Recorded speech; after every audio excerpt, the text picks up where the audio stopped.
The steadfast love of the Lord never ceases. His mercies never come to an end. They are new every morning. Great is your faithfulness.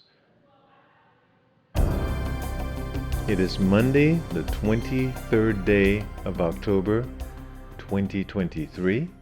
Clive Walsh here, and it's my privilege to read to you our devotional thought for today, and it is entitled Deep Comfort, coming from the devotional book Truth for Life by pastor and author Alistair Begg. Today's devotional thought is entitled Deep Comfort, and our verse today, Lamentations chapter 3, verses 22 and 23, which reads, The steadfast love of the Lord never ceases. His mercies never come to an end. They are new every morning. Great is your faithfulness. That's the book of Lamentations chapter 3, verses 22 and 23. Alistair Begg writes, The impression of God's faithfulness found in this verse is familiar to many of us. It's the kind of text that is routinely put on mirrors or on nice pictures with the sea and the sky in the background. We may well then be used to seeing this verse in very comfortable settings. In reality, though, it usually comes from quite a dark place. If it were set to music, it would be like a minor key. The book of Lamentations is situated in an uncomfortable setting, for it is the reflection of the prophet Jeremiah upon the circumstances of God's people when Jerusalem was taken by Babylon and they were carried away off into exile. Lamentations is exactly what its title suggests, a series of poems that expresses the people's sorrow for what had taken place. Lamentations begin in absolute desolation. How lonely sits the city that was filled of people. Lamentations 1:1. In the face of such catastrophe, it's common to think that evil has defeated good or that God has given up on sinners. But in the case of Jerusalem's fall, nothing could have been further from the truth. God was still in charge. It was He who allowed the powers of Babylon to rise in order that His people would become aware of their sinfulness and neediness and cry out to God in repentance.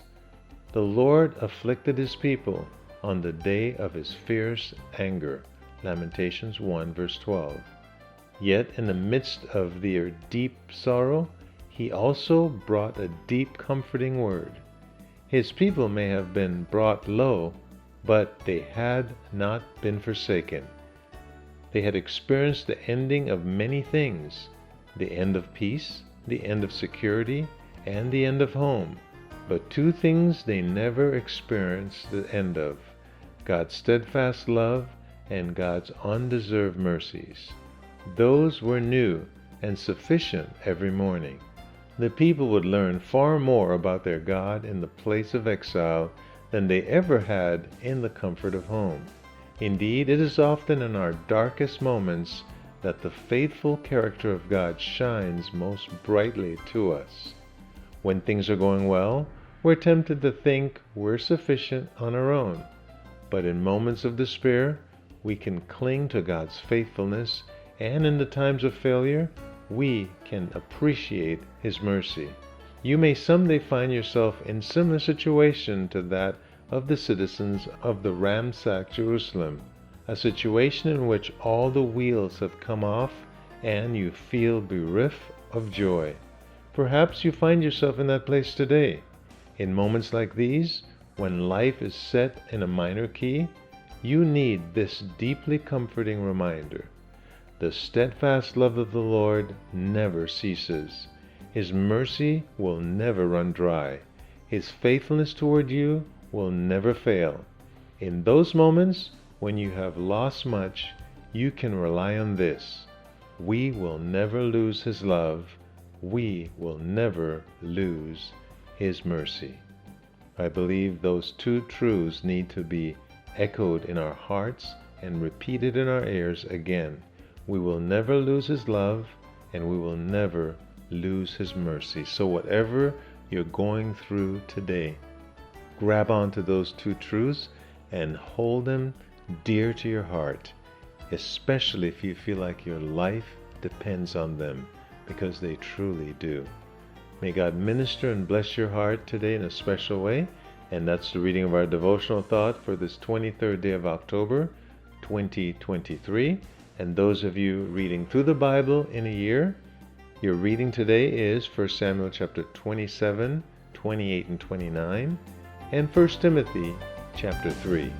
Clive Walsh here. May the Lord richly bless you.